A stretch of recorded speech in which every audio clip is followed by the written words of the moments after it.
struck with some difficulty. I was growing up in Israel, after the state was formed, 1952, 53. We were all involved with the idea of settling the land, studying agriculture. I was registered to go and study in an agricultural school. I wanted to become a farmer. And then my parents, for business and personal reasons, decided to move to Canada. In 1953, we went to Montreal. I was then 15, and I had another 2 years of high school to do, and I came to Montreal, studied at high school, and as I finished the 11th grade, which was the end of high school, I considered that I should be applying to study. By then I was interested in mathematics, I was doing quite well in physics, I was interested in the sciences, but somehow it seemed to me that I was most intrigued by architecture. I did not know an architect. I'd never been to an architect's office. My father was a textile merchant. He wanted me to join him in the business. It was unheard of that the eldest son would not join the business. And yet somehow it settled into my head I want to study architecture, and I applied to McGill Architecture. I was 16 when I applied, 17 when I started my studies, and it seemed like inevitable. So it was a sudden thing. I have no sense of any particular influence, particular person, other than a clear idea that that's what I felt like doing at age 16. I think there's many different forces in terms of my upbringing in the Middle East that had influences on me. On one hand, there was the social mood of the formation of the State of Israel, a socialistic, idealistic state, the kibbutz movement, the cooperative movement, the notion of social justice, the notion of equality. I mean,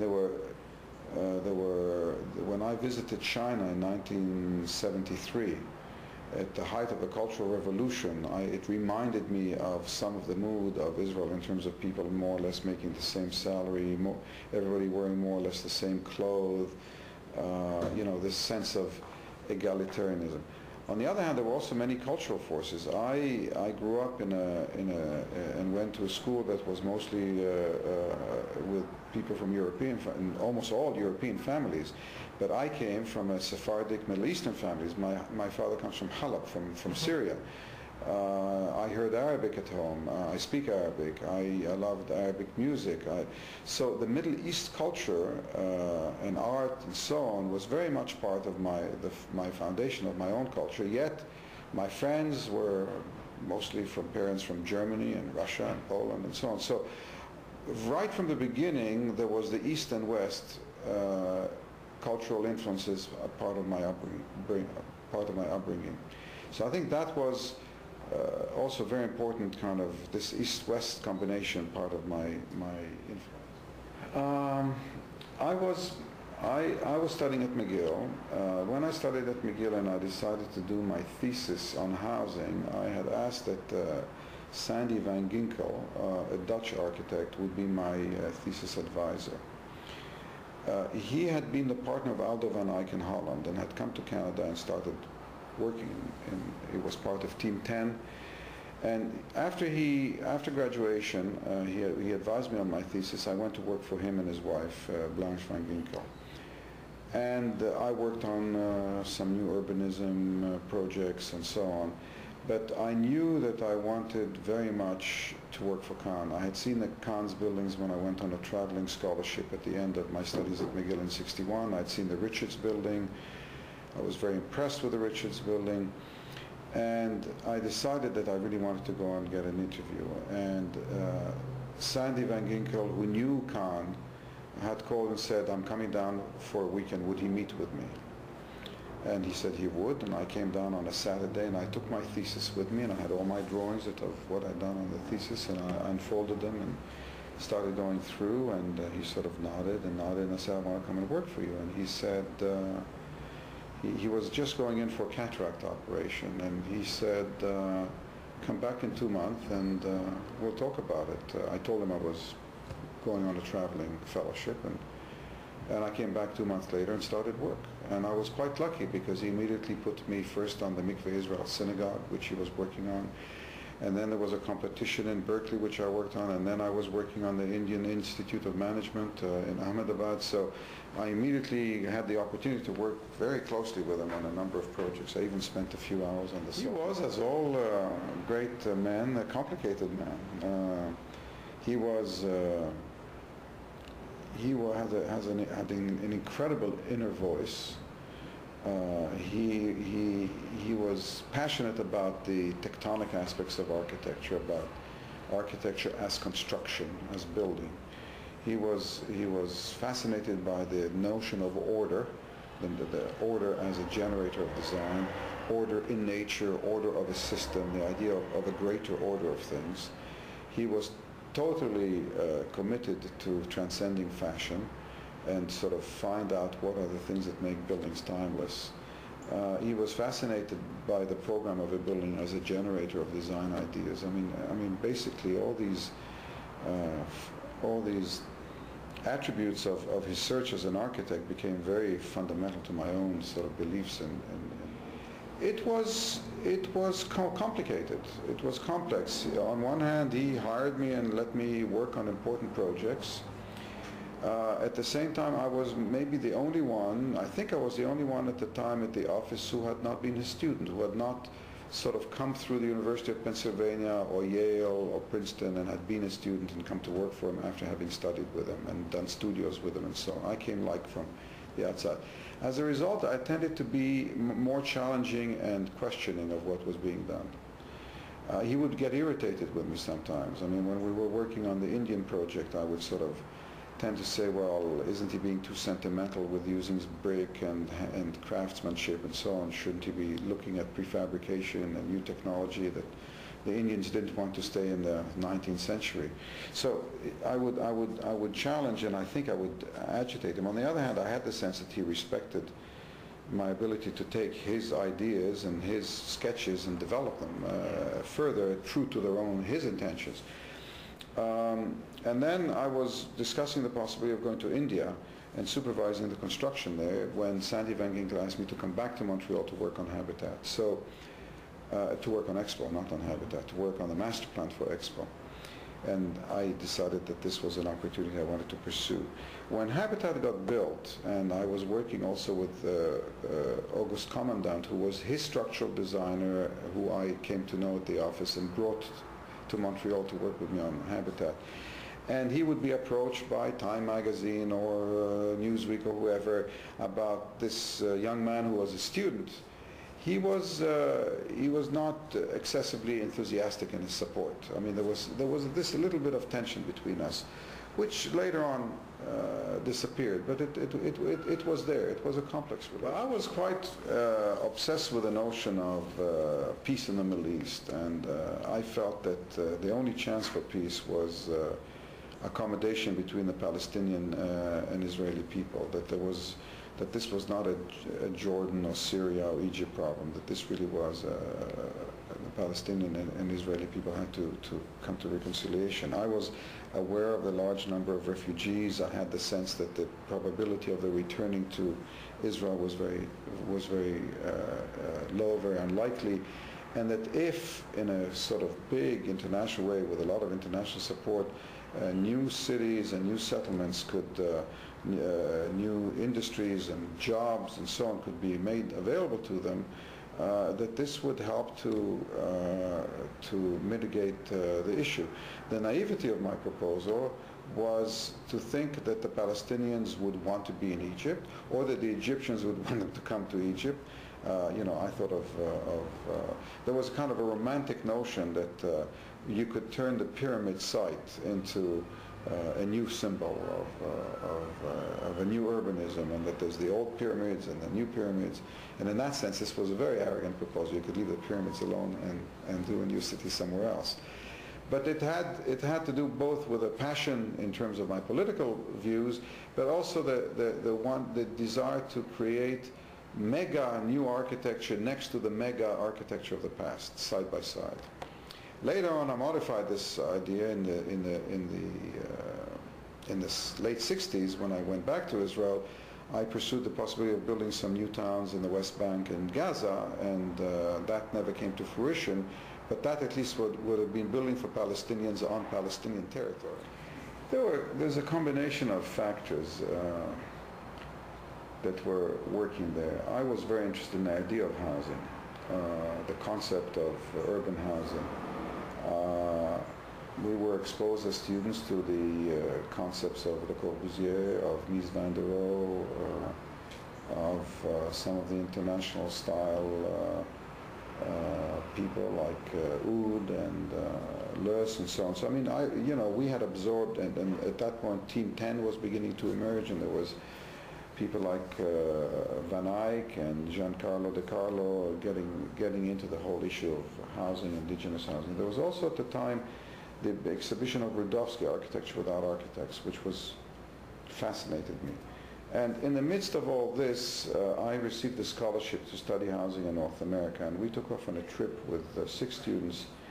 We studied suburban housing and urban housing and public housing, and I saw some of the Mies projects in Detroit and some of the high-rise public housing built in different parts of the United States.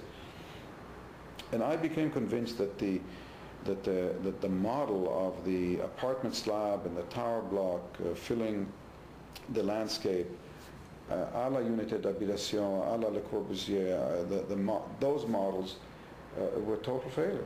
That when they were implemented by other architects all over the United States and Canada, they were disasters. That the apartment building model had really failed to work, that the circulation, the nature of the space in them, the lack of identity, the corridors, all of these things didn't make them work. And at the same time, I did not believe that the solution could be to just build single-family housing forever. So I became very interested in challenging the notion of the accepted apartment block as the solution to urban housing. And I found even seeds of that in Le Corbusier's own early studies of the apartment blocks with little holes in them and gardens and so on that he had sketched in the 30s, which he didn't pursue. I mean, unité d'habitation was already a step further in his mind, very rigid, and Mies van der Rohe, and with his sort of very rigid towers in Detroit and later on in Montreal and Nuns Island, Hilbersheimer with his sort of endless slabs, So, we now know them because all of Europe is covered with them, all built in the 50s and the 60s. And I thought that was a disaster. So it was a kind of revisionism that one had to rethink the high-rise apartment building. Now, at the same time, I was very interested in technology, prefabrication. I had devoured the books of and works of Buckminster Fuller. I thought, how does one apply the ideas of the Damaxian house, which is a single-family industrialized house, to a high-rise? Well, you have to do fireproof materials. It might not be able to be metal. Maybe it should be concrete. Should it be built into a frame, or should it be load-bearing? I mean, all ideas had to do with how do we get technology to allow for some level of prefabrication. And Habitat was all these things coming together, rethinking the apartment building, roof gardens, open streets, prefabrication, somehow all converging, eventually translating into a particular proposal to build a building in a particular way. It's hard to reconstruct and think back, because the first question would be, how did I dare propose it in the first place? I mean, when I know now all the complexities, problems, risks involved. And yet I took it completely for granted that it was a reasonable proposal. And I took it for granted in a certain way when it was approved. I mean, I was obviously elated and obviously delighted. But it seemed to me like, yes, it's inevitable. Of course, this is a valid idea, and that I was thrilled that people who are usually conservative civil servants, the head of the Corps of Engineers of the Army, were supporting it. There was something about the mood of Canada and Expo and the optimistic mood of the time that made that possible. But then, of course, it was controversial before it got built. A lot of people were opposing it, saying it's complicated, it shouldn't be built, it's a stupid idea, it doesn't fit the climate. Once it was built, it was clear that it caught the imagination of everybody. I mean, it was obvious by the millions of people who were coming there and the magazines publishing it. And while I was thrilled, I somehow kept a little distance. It didn't go to my head. You know, it would have been very easy, and I've seen success destroy people, particularly when it comes early in life. Destroy people and sort of make them believe too much of it and sort of fall into their own stereotype. And somehow it all happened around me in a way that I could enjoy it, but I didn't take it too seriously. If it's the same material and the same money, there wouldn't be that much I would change. You know, I mean, if you're asking me how would I think about it 30 years later, I would say I would probably try and rationalize the structure even further than I did in terms of its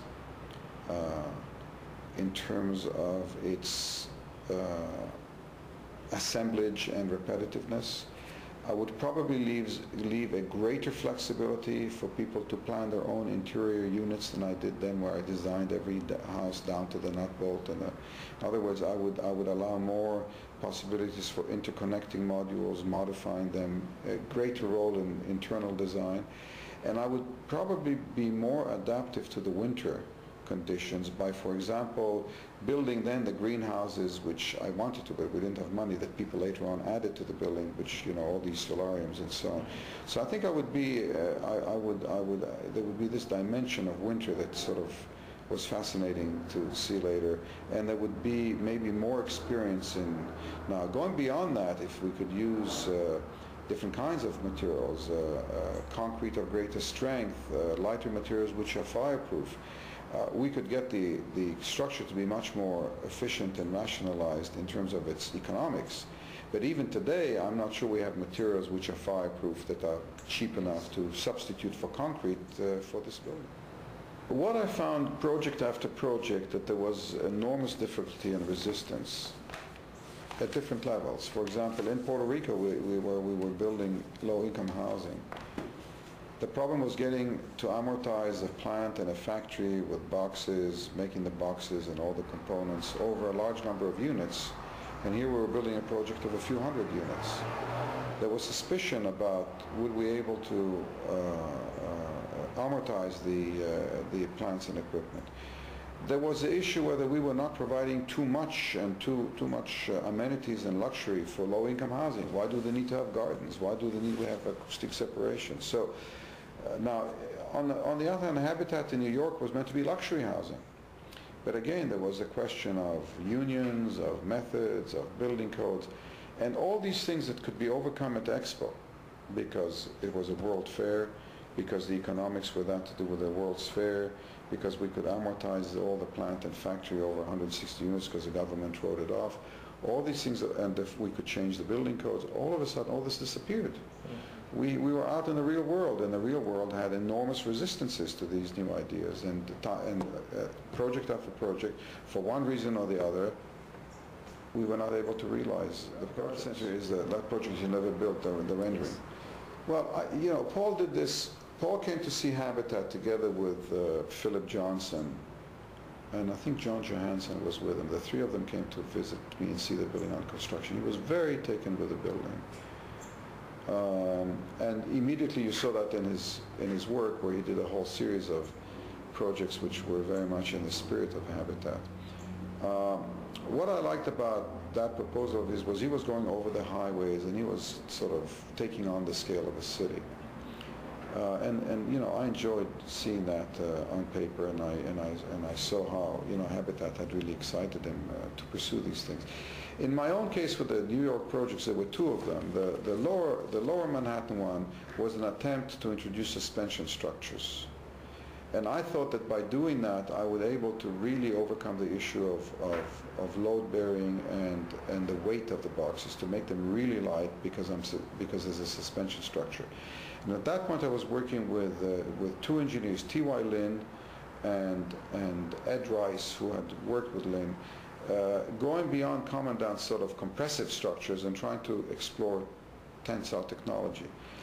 And you know, in a more flexible world, it would have had real possibilities that could have ended up being feasible. But as I said, these things didn't go forward. I think, let me start with the easier part, the costly part. There's no doubt that Habitat was costly, and part of it was because it was an experiment and a prototype, and part of it is because it had a high level of amenities. The fact that the units were separated by being three-dimensional boxes meant more walls. The fact that you had roof gardens meant more insulation. The fact that the building was very open structure meant extending the mechanical systems. There's no magic about that. In other words, if you take a solid compact building and you explode it, it's going to cost you more to do that. And the question is, do we care enough about these qualities that we are prepared to pay for them? That's a question yet to be answered. It hasn't been answered. I mean, the story of urban housing is not ended. The question is still unfolding. If in the next 50 years, half the population in the world are going to live in high-rise housing or whatever, or a third or whatever, are they going to live in the kind of apartment buildings we still build, or are we going to go beyond that and try and improve the quality of life in these buildings? Unanswered question.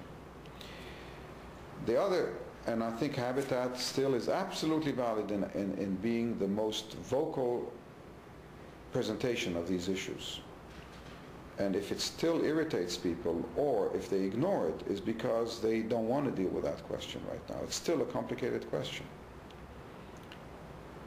The criticism about climatic adaptability are probably valid, except that even there it's a complicated issue, because when we did a survey with the residents of Habitat as to whether they would have preferred the building to have all the streets enclosed and heated, there were 90% favoring the solution as built, because they said what makes it not an apartment building is that you walk outdoors, that you do not go through corridors that are enclosed, that's what makes it the building it is, and that the winter is quite fine. They don't mind it at all.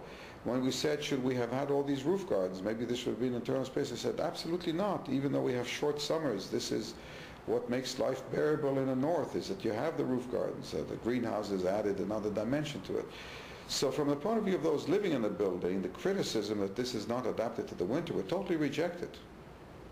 It's only those who looked at it conceptually who said, well, conceptually a building that has that many outside surfaces would be, is more in the tradition of building in the Mediterranean. And that's true, this is true. But the criticism certainly didn't come from those living in it. I've often thought about that question. First of all, because I admired both of them in different ways. And I would have been very much intrigued by their reactions to it. Maybe more intrigued by Frank Lloyd Wright than Le Corbusier. And maybe in some ways, Habitat is more indebted to Le Corbusier. But at the same time, in terms of an attitude towards life, much more indebted to Frank Lloyd Wright. That's and I think Frank Lloyd Wright would have really enjoyed the building. I think it was, in the way he thought about life, I think the integration of landscape and architecture, indoor and outdoor, the roof gardens, the idea of the streets, the geometries, I think he would have enjoyed the building. I'd say both of them, in very different ways. I mean, I visited all the Frank Lloyd Wright buildings and projects I could sort of get into when I went on a traveling scholarship right after my graduation, and also in '59 on the housing trip. I went to Johnson Wax, and I went to well, many of the houses and so on. I thought him to be really the most inventive and original architect of the century. I still believe he is. And with Le Corbusier, it was more of an intellectual indebtedness. I think, 30 years have gone by, and today I would say, as we look back, some things we assume would happen have occurred in a more ferocious way than we ever expected, and others have occurred in a milder way. I mean, to me, the great shock and surprise of these 30 years in terms of global habitat is the emergence of the third world megacities. 15, 20 million people in Cairo, in Istanbul, in Bangkok, in Singapore, in Sao Paulo, in so on and so forth. Incredible densities, enormous poverty, congestion, all the Western technology, car ownership, transportation, etc., without the controls and the environmental protection and so on. So that's one side. If we see any innovation in housing, prefabrication, it's happening in those countries, not in the West. In the West, growth slowed. Suburbanization and suburbanization expanded much more than I expected. The downtowns did not revive as much as we thought they might. We got what some people call Edge City or the metropolitan regional city or whatever. And in that we got a lot of dispersal, and we got incredible reliance on the automobile in spite of the fact that at the end it doesn't work. I mean, it doesn't work. There's congestion, there's traffic jams, there's those car cities like Dallas and Denver and Los Angeles really don't work. But nevertheless, this kind of dispersal has continued. Housing, on the other hand, has sort of, because of this dispersal and expansion, become suburban, not highly industrialized, decentralized. You know, we're getting two trends in the world which are quite different from each other. Yes. And the urban problems and housing problems of a city such as Istanbul or Sao Paulo are totally different to those of say, Denver or downtown. It's very difficult to answer. I think that each of these places brings out a different aspect of my work. And yet, my work in one place enriches and informs my work in another place. Let me begin with Israel, which is, after all, my place of birth and my roots, where I come from. On one hand, I would say habitat in itself has its roots in the Mediterranean and the Middle East, and so that even my earliest work have to do with these roots. But I think in Israel, I also came to terms with the whole notion of contextuality, of historical, of heritage, of how to relate an architecture of today to our history and to the past, and how to connect between past and present. And my contribution there has really been this kind of search of how to create an architecture which has a sense of belonging. My opportunities in Israel, though, have been relatively limited. I have not built that much in Israel. I mean, it sounds good when you look at the books, but in fact, I mean, I've built very few projects there. And they're all been extremely controversial, and many of the important projects that were built in this period, the Hebrew University in Mount Scopus, many of the cultural facilities were not done by me. I was not given the opportunity to build there. Canada has certainly given me the greatest opportunity. First in habitat, and later on, after 15 years of nothingness or emptiness, a whole series of major public buildings. I think the Jerusalem experience was very informative to the Musée de la Civilisation, to the National Gallery, in terms of, again, that question of belonging, the question of heritage, and so on. But I think that my search for the meaning of public building, of meeting place, of even national identity has been most clearly expressed in Canada. And the United States has been the most complex, because again, the number of buildings I've realized in the United States has been very limited. And most of what I've designed in the United States has not been built. The early habitat projects in New York and Puerto Rico, unbuilt. My Students' Union in San Francisco State College, very radical and I think significant building, unbuilt. And finally, in later years, Columbus Circle in New York, which was really my attempt to deal with the meaning of a mixed-use high-rise building, its articulation, its organization, its relationship to the street, its contribution to the urban fabric around it. All these ideas centered around that project, again, was not built. So the United States has been somewhere where I've taught. I think I've been an influence as a teacher, and maybe through my works built elsewhere, but not a place where I've had the opportunity to realize ideas other than in the most limited capacity. I think the immediate reason was the invitation of Harvard to head the urban design program and to come and play a major role in the design school. And until then, I'd only taught sort of on a temporary basis. And the idea of really getting seriously involved with teaching appealed to me. I think there was another aspect. I was by then very frustrated by the fact that for 15, 16 years after Habitat, I had absolutely nothing in Canada. And I felt, here I was from Montreal, 67 to 64, let's say after Habitat, 67 till 78. many years without absolutely any work. So the idea of basing my practice in Boston seemed appealing. And the irony was that it was after that I became so involved with all the Canadian buildings that I had the good fortune to work with. Well, they've come and gone, and I've engaged them in one way or the other. I mean, I felt very critical of postmodernism as it emerged. I stuck my neck out and wrote a very strong critical piece in the Atlantic Monthly. I think it was in 1980. It was 2 years after I came to Harvard. I think my piece created a lot of antagonism and anger in the profession.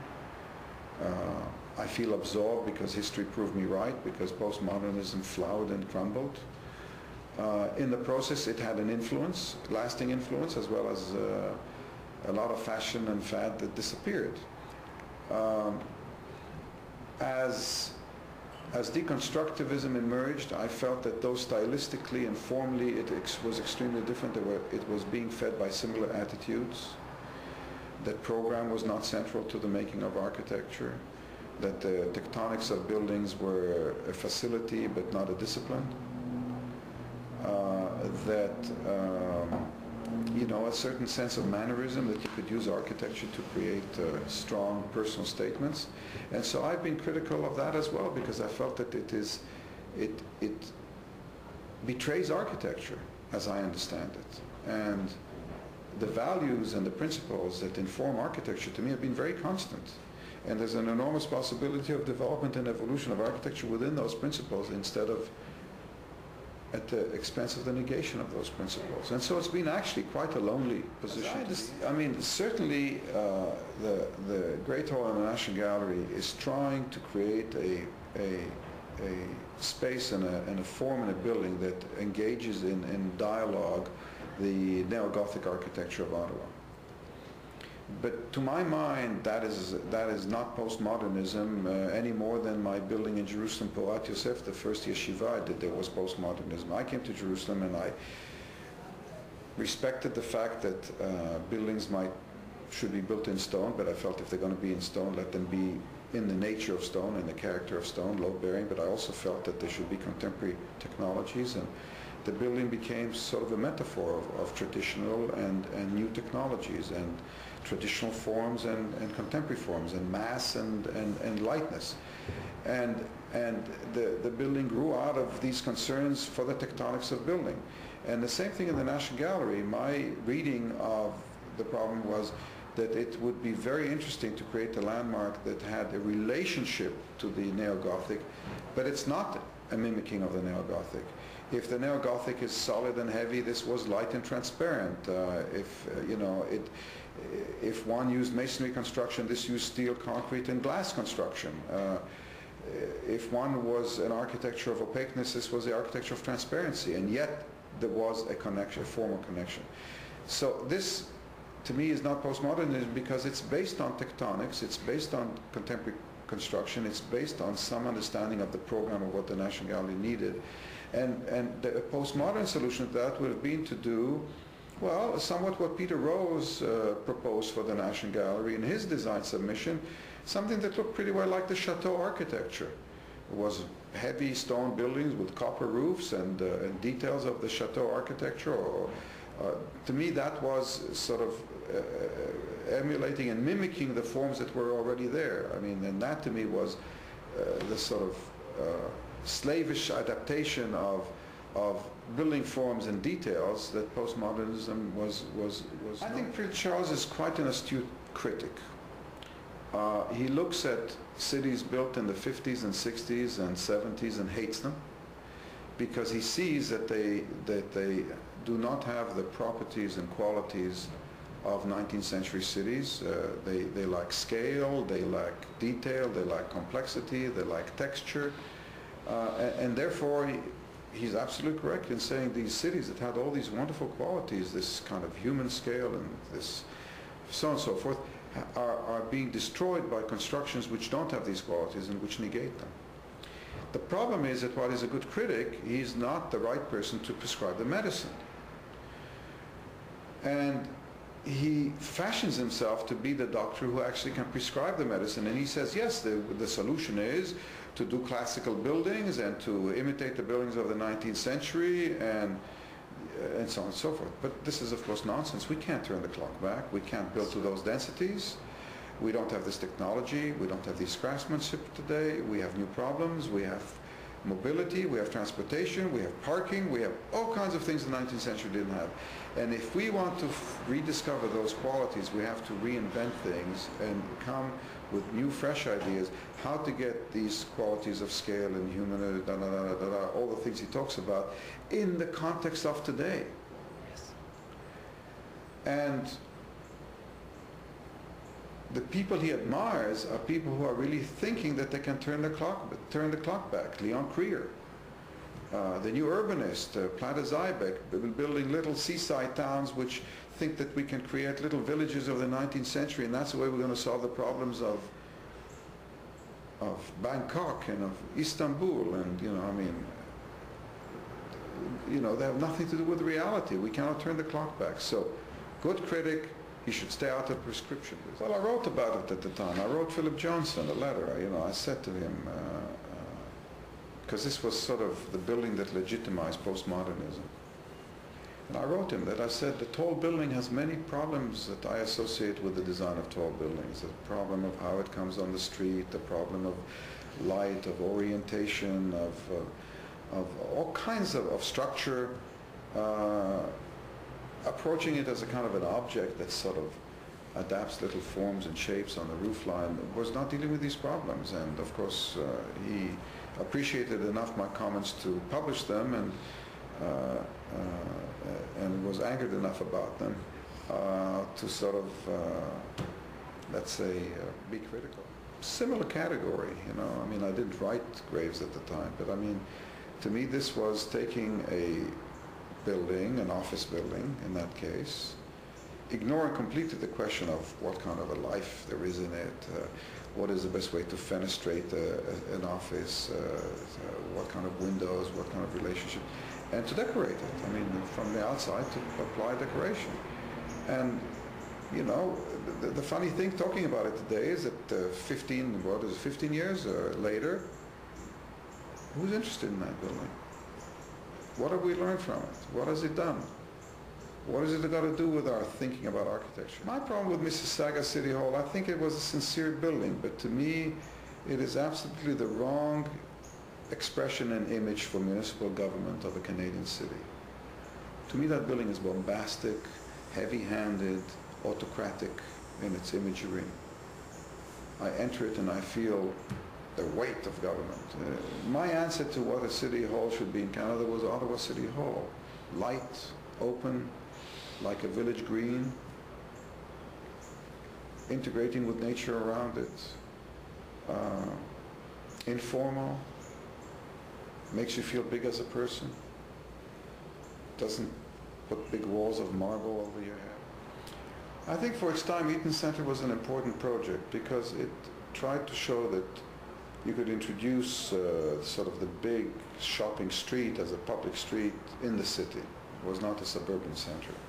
It tried to deal with the parking by putting it up. It tried to respect the side streets by putting retail on Yonge. As architecture, stylistically, the details, the high-rise buildings, obviously all of that is not significant. It's already dated, and you feel it is sort of thin. But the idea of a galleria in the scale of, in the notion of the 19th century gallerias in the city, and feeding in from major centers and not turning its back. Now, this business of turning its back is problematic. It does turn its back at the end. Yonge Street is not a strong street. But at least Zeidler was struggling with these problems. He was trying to solve the problems. He didn't solve all of them, but I think it was, I guess I would call it a commendable effort about dealing with the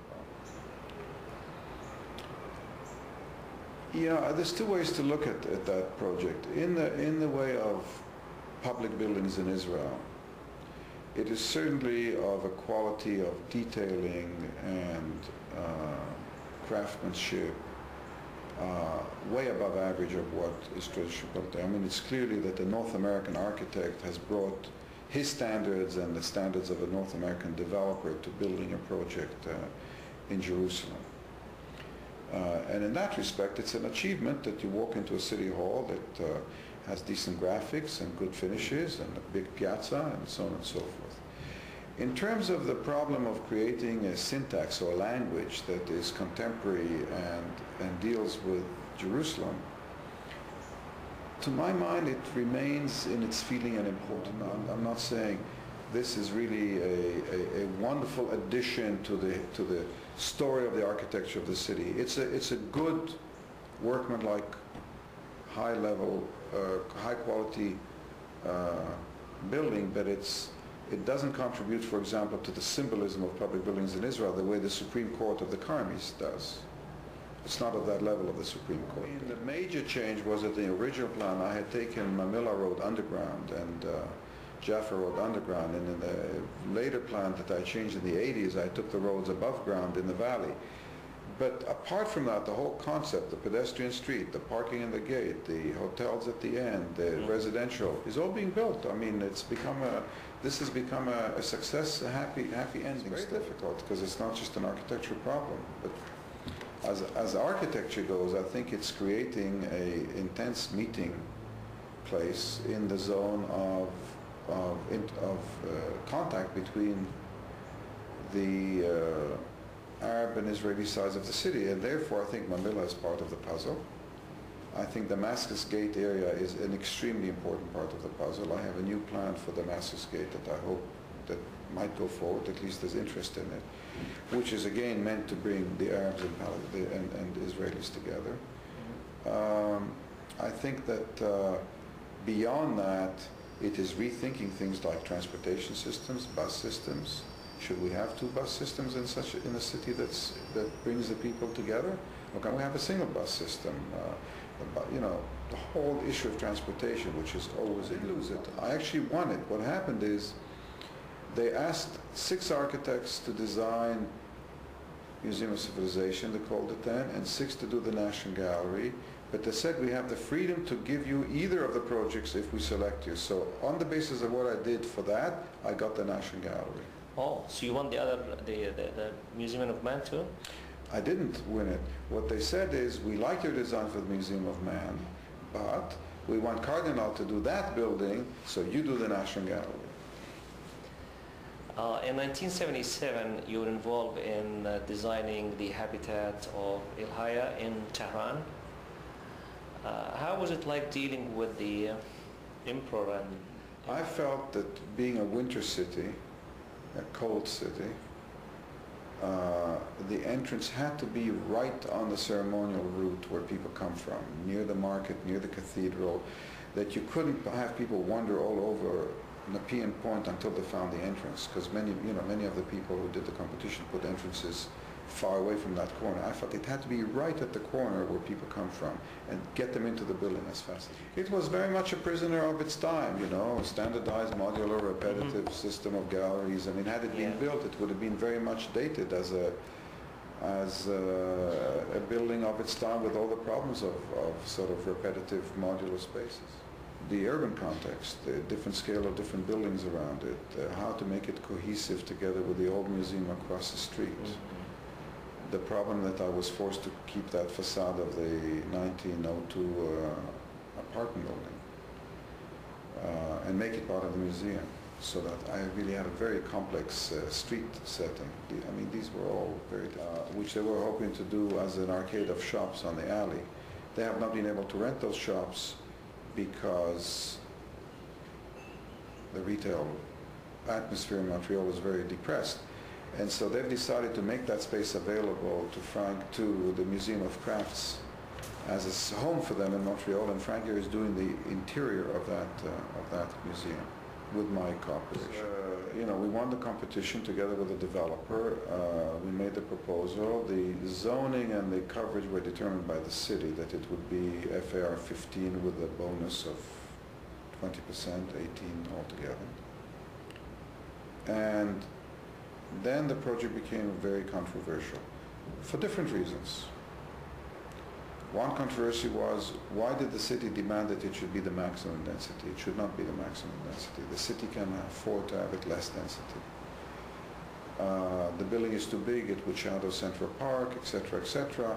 It's not right to have such a high density there. Other controversy was people didn't like my design.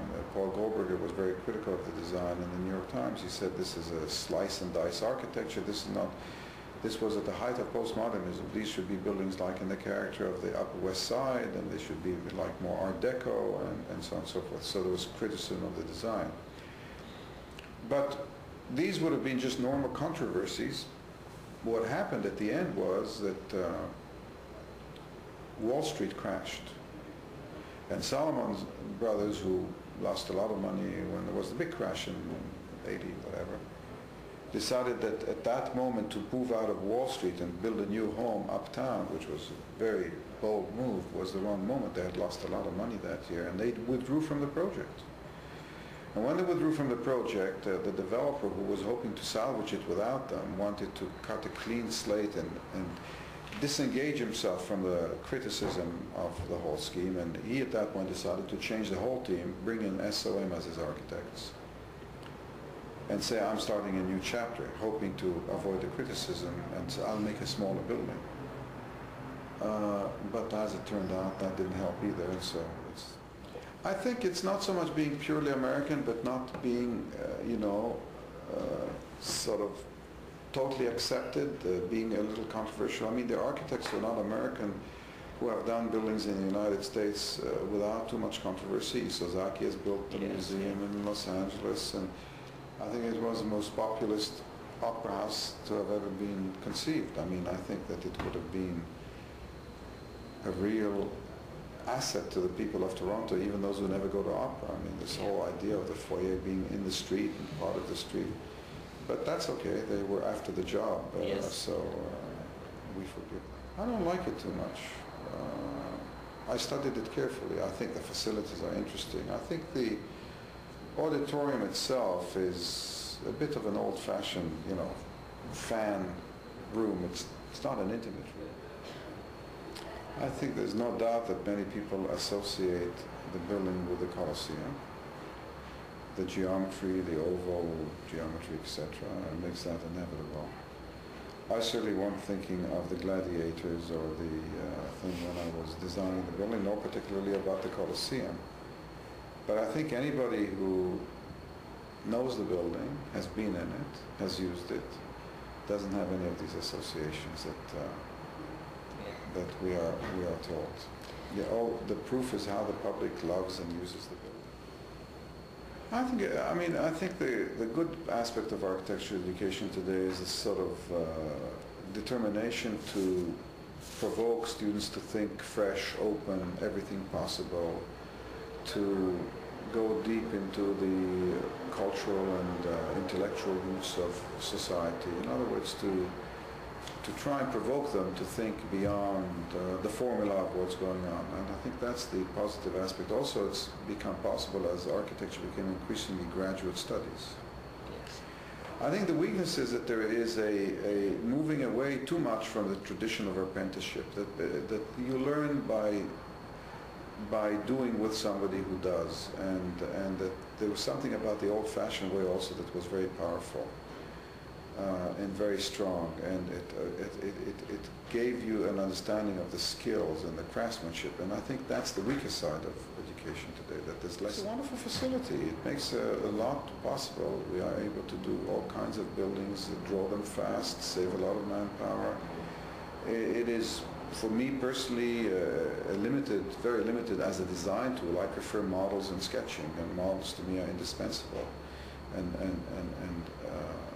computers have not displaced models at all, but it's a wonderful tool for making drawings. The best client is a client, first of all, who knows what they want, who have a confidence in their own feelings about things, who are prepared to invest energy in working with the architect to make something really wonderful, who are open-minded on one hand, but not insecure at the other, because they, to me, a great client was Jean Boggs. She knew what museums are all about. She was willing to work hard with an architect to make a great museum. She was open-minded enough to see what the architect would bring to the process, and at the same time she was extremely sensitive about what makes a building work and a building be a great building, and she was, in that sense, an inspired leader. The fundamental indifference of people to where they live and where they work and to their environment, that most people really are quite indifferent and not sensitive to being in a better or worse space. I mean, being in a room with a window or a nice light and this, or being in a room that has no windows at all, or being in a space that uplifts their spirit. I mean, the indifference of people is the most frustrating and depressing. I think what interconnects them all is a kind of a passion, a passion for the sort of human experience of the buildings that I produce, that I basically see them through the eyes, through putting myself in the shoes of those who would experience my buildings. That's consistent.